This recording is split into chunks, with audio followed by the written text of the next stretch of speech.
Okay, so here's where we are.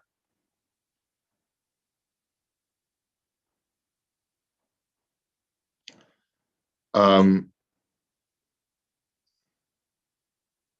we're talking about being able to quit or fire an employee at will.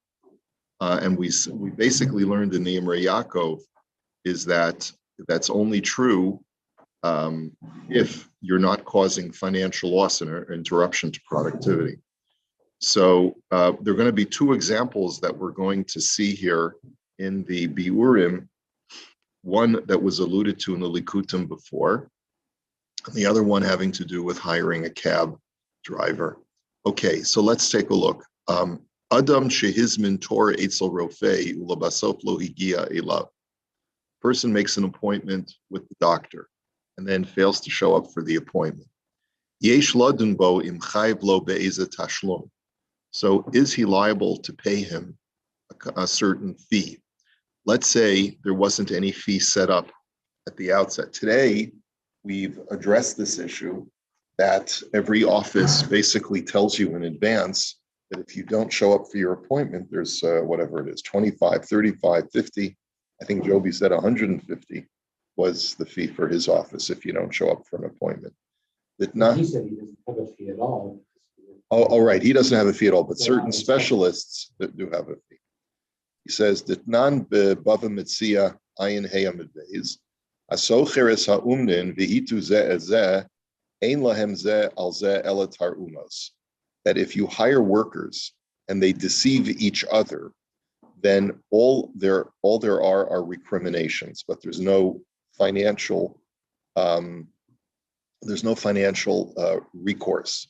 Behetiko harambam in Hilchos Chirus, because of Sham Hamagid Mishnah b'Shem Haramban v'Harashba v'Zelashona.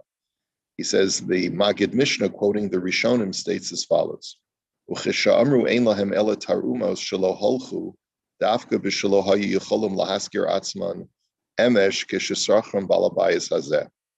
He says when we say that all they have is complaints if the workers there was agreement to hire them, and then the owner ended up not needing them and basically sends them home. He says that's only if they were not able to hire themselves to somebody else. But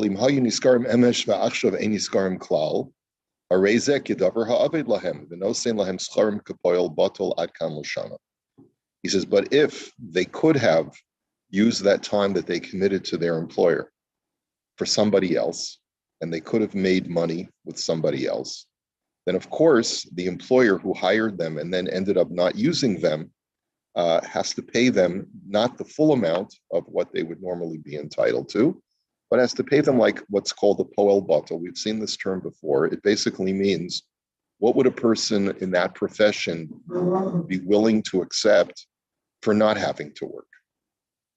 So if you're a plumber, to say, I'd be willing to relax and not have to go under the sink for an hour, what is that worth to you?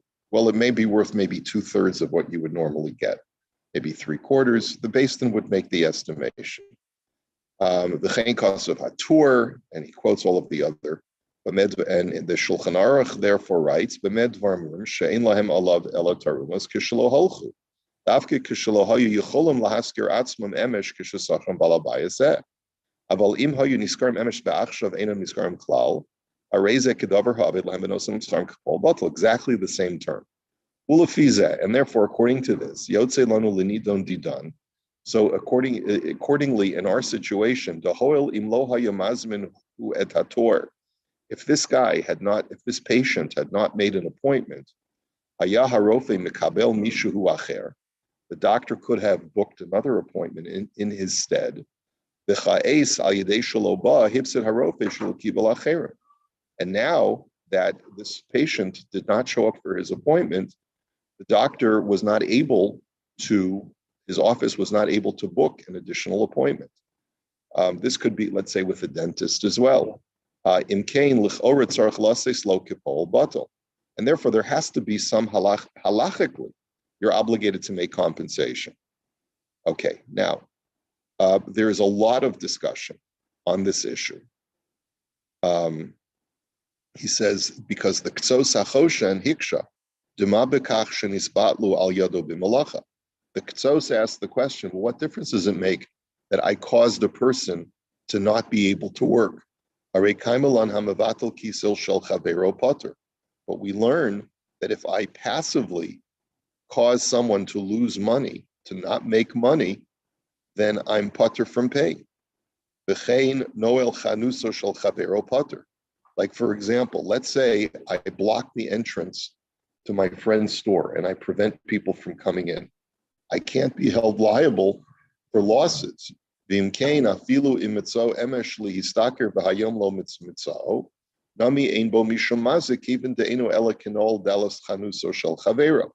he says, so then why is this any different? All I'm doing is preventing a person from making income. I'm not stealing from him. I'm not damaging him. I'm not taking away his money. I'm simply preventing him by my no-show from making additional income. He says the Ktsos answers that there is a fundamental difference between monetary damage and bodily damage. The Eitzel Adam da Azik Chayev B'Shabbos, he says, I don't see what the issue is. Oh, Chayev B'Sheves, excuse me. Eitzel Adam da Azik Chayev B'Sheves. Sorry, that when you damage a human being and you prevent a human being from being able to work through, let's say you accidentally break his arm, and now he can't work for 6 weeks because his work requires the use of his arm. So you have to pay workers' comp. You have to pay the time that he couldn't work. Whereas if my property damages, like my ox goes ahead and gores someone, I don't have to, if I damage someone's ox, I don't have to pay for the time that I prevented him from being able to work with an ox, because he'll have to get another ox. He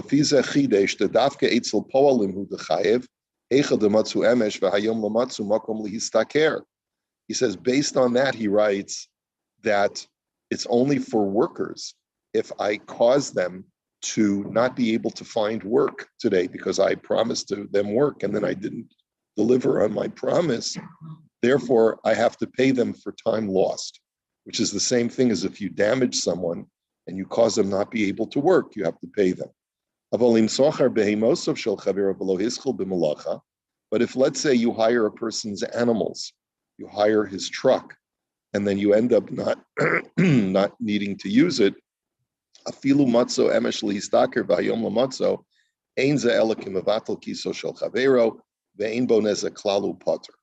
says, but if I commit to pay someone for the use of their property, and then I end up not using their property, then I don't have to pay for that, because I've just prevented them from profiting from their property. But if I prevent a person from being able to profit with their body, then I have to pay them for damages. So now, with all of this, he's going to go through a very, very lengthy explanation, just to give you an idea of how long it is. Okay, so what we're going to do is we're going to go to the bottom line. We're going to go to the maskana. He says, "Ula maskanas hadavar, ha'ola mikol hanal, va'adam shemaz min Torah eitzel rofe ubitlo v'al hipsid harofe." He says, just to get to the cut to the chase, from all of what we've seen, if you make an appointment at a doctor's office and you don't show up, and through that you cause financial loss to the doctor. Now, Joby told us last week that in his office, they're grateful when a patient cancels an appointment because they're so busy, right? There's such an overload of work to do in the office that they take the time when the patient hasn't shown up to be able to catch up. Okay, so, but let's say there's financial loss, and it's not such a busy office, or it's a specialist, or it's a dentist, and the dentist books, let's say, a dozen appointments a day. and he can't see more than 12. But if someone cancels, then it means he's lost out on that client, on that patient. So Aleph, im habitul nasa al yedei ones v'lo hayashayach lahodidu merosh vaday patur. So the first thing that he says, if it was an ones, if it was a mishap, guy gets into a car accident on the way to the appointment, or a person gets sick and simply can't get out of bed, so then in that situation, he's going to be patur from paying the doctor, because that was not a malicious form of damage, that was a negligent form of damage. Beis, im habitul nasa ayidei pshia, v'haya yachol lahodi omerosh, v'az haya yachol harofei lahazmin adam acher b'mekomo. He says, if the patient could have notified the doctor in advance, because he knew well enough in advance that he wasn't going to be able to make the appointment. Usually they require either 24 or 48 hours. He says, Bazeh das rov haposkim v'hashulchan aruch, tzarach litein l'rofe kepol batel. There, most poskim say that you do have to pay the dentist like a poel batel, what he would have been willing to accept to just do nothing during that time that he set aside for you. And shir poel batel hainu chatzi schara. How much is that? Half of what he would normally get. Now, yeah. But it depends on what the procedure was going to be.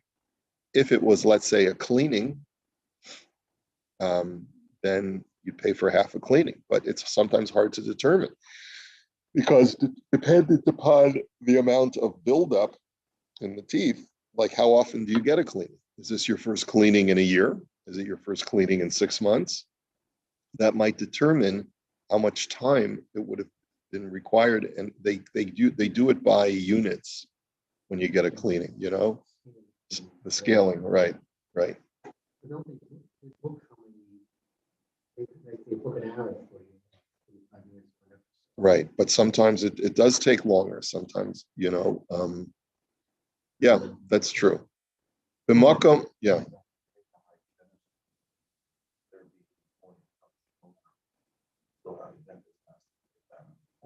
Right.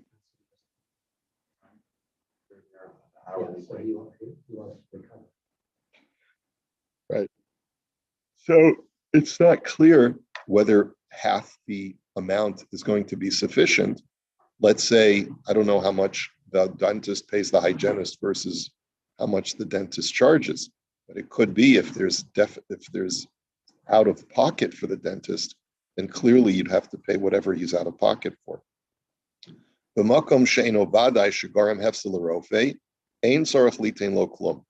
a situation where it's not clear that you caused loss to the doctor, because the doctor already has a very busy office, and sometimes he may even overbook with the anticipation that patients are going to cancel.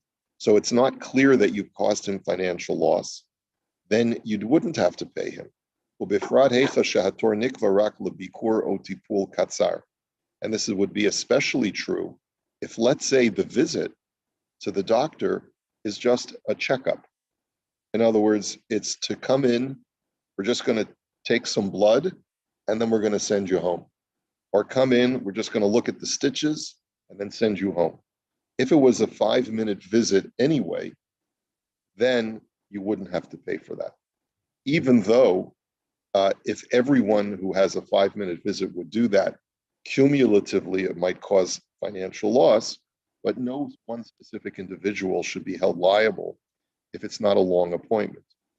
Again, short appointments are, how much, Joby, in your office, what percentage of your appointments are really quick appointments? Just let's take a look at you. Very, very few of them, actually. Most of those just go to the nurse. They just go to the nurse. Yeah, like a blood pressure check or a stitches check, that kind of thing probably would end up more with the nurse. And I tend to stick with more the longer, more complicated stuff. Okay, but at least in your office, it's understandable if someone just came in to get their stitches checked, make sure there's no infection. That would not be a long appointment. That would just be a visual inspection, right? Yeah. I think also back to the there's two parts often to an appointment with a specialist. There's a procedure like say colonoscopy, where you have all these nurses, you have an anesthetist, you have all these other people you have to pay, and then you have just the doctor who's going to do it. So you might get away with paying the doctor half, but the procedure likely they may want to book they want to charge you for the full amount because there's so many other components to that need to get paid. Right, right. So certainly in that situation where you're getting a procedure done, that makes a lot of sense. Okay. And then finally he writes, Kol hanal shayach gam behizmin ulam lismachot v'achar kach bitel hazmanato. All of what we've said also would apply to a situation where, let's say, you book a ballroom, you book a hall in order to make a simcha, and and then you end up canceling. So, if the hall could have booked someone else in your stead, then obviously there's going to be repercussions financially if they can't now book another simcha in your stead. Okay. Oh, sure. Ach ba'ulam yesh lefamim shinoi b'psak din hanal kimavur kan b'sof habirur. But in many situations, that situation will change. So let's take a look at. Let's go up a little bit.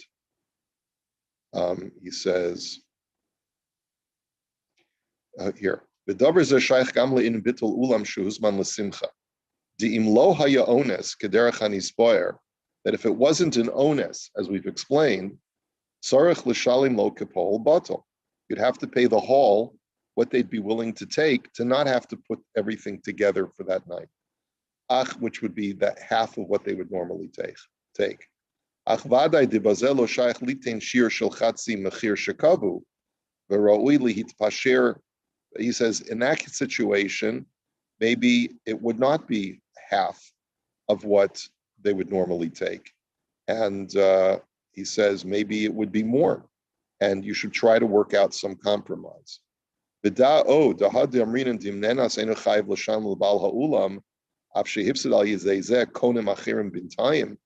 he says, and yes, it's true. We said that when the customer is an onus, so for example, the couple decides not to get married a few hours before the wedding, or something happens and the person can't, they have to cancel the simcha, right? And they can't use the hall. That's only regarding the fact that you would be exempt from paying the profits to the owner of the hall. But whatever expenses the hall owner has put into getting the food, the caterer, anything that was prepared, and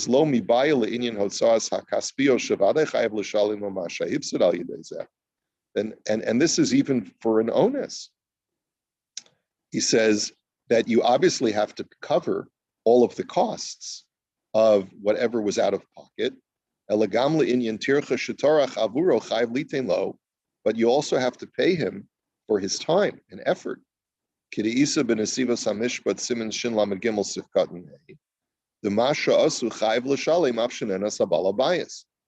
it says in the Nesivos that any work product that the person did for you in getting ready to make the hall available has to be paid to the owner.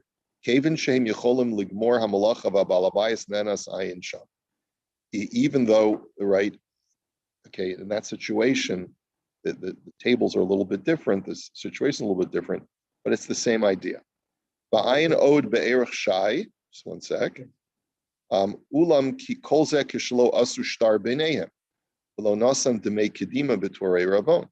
But that's only, in other words, when we say that you have to pay for all expenses, if there's an onus, that's only when there was no contract and there was no down payment. But what is the norm is you do put down a down payment and you do sign a contract. And this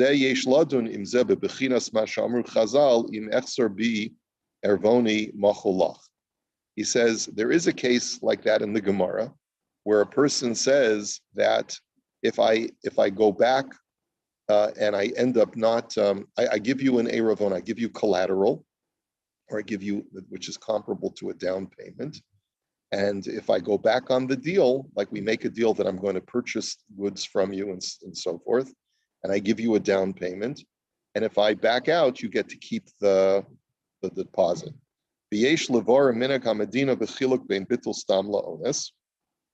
And he says a lot of it should go according to the law of the land. Okay, so basically the main distinction will be between a situation of onus versus a situation where there was just, you could have canceled in time and you didn't, you just failed to notify because you were just too busy.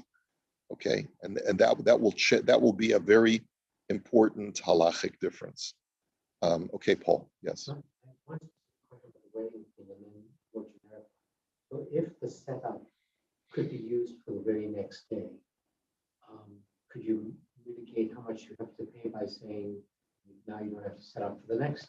Perhaps. So Perhaps. It's not all necessary, all the out-of-pocket expenses, if those out-of-pocket expenses could be still utilized. True. That's true. There are certain, well, there may be perishable items that can't be used for the next day. There also may be, what if the other customer needed a completely different setup, right? So yes, you'd have to work with the owner of the hall and come up to some negotiated settlement. If, however, you signed a contract, it basically says you're liable for full compensation, regardless of whether you're a show or a no-show, you have to abide by the terms of the contract. So if there's a specific penalty amount for the dentist or whatever, then they don't have to accept half. So it's basically whatever whatever's supposed to. Well, you see, this is an interesting thing. What if there was never a disclosure? You make an appointment with your dentist and they don't disclose to you on the phone when you make the appointment. If you don't show up, you've got to pay such and such amount. I don't see how they can halachically hold you liable for payment if this was not disclosed to you. But right, but yes, they are. But a lot of times an office will say to you verbally, if you make an appointment on the phone, please note that if you don't show, there is a certain fee. Or they will send you an email confirmation, and in that email, it provides that information. Okay. The other side of the point on that is that there's no policy statement. You halachically obligated to offer. In other words, in Joby's case, he doesn't charge, and you know you've kind of let them down. Halachically, do you have to pay something? Well, in Joby's case, he says that there's been no financial loss in his case. Right. Okay, maybe that was a bad example. But I mean, if the service provider doesn't have a policy and you know you've cost them something. Yeah, I'll give you an example. My son is a dentist. He's just starting out. So he just started at a new office. He doesn't have a full day of patients yet. Right. He's a young dentist trying to build up his practice. If one of his buddies does him a favor and says, okay, I'll go to you because I like you. And then he ends up canceling the morning of.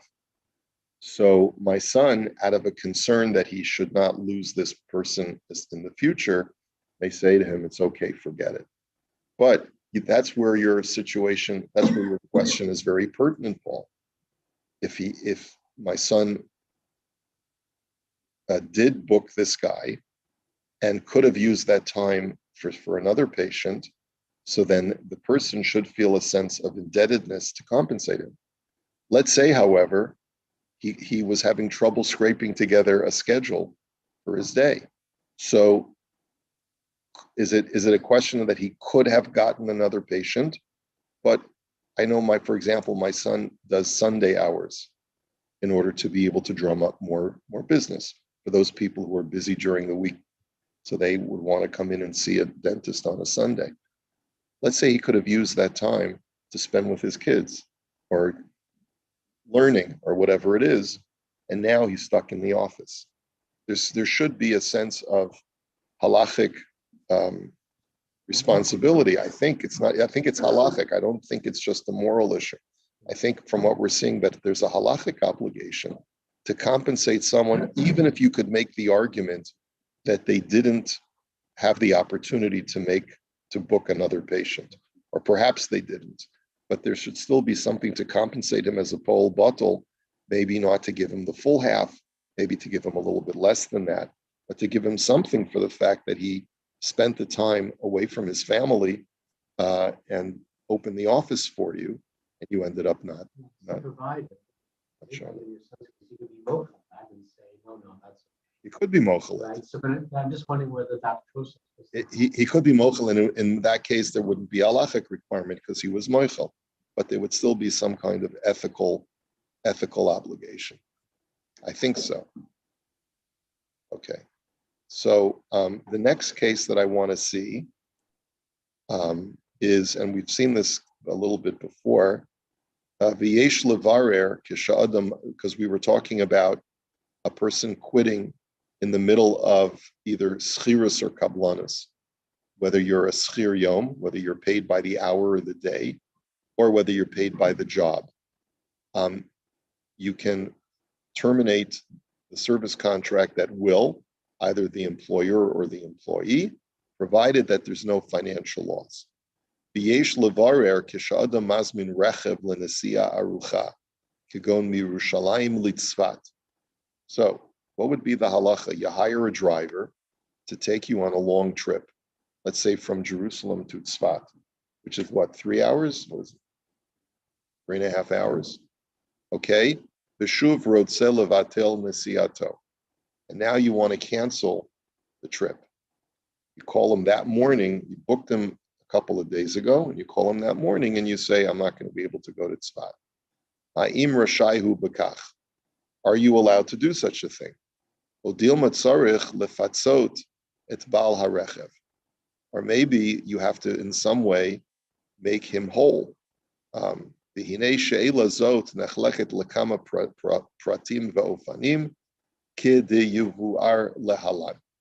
This question can actually halachically has to be divided into many parts, as we will explain.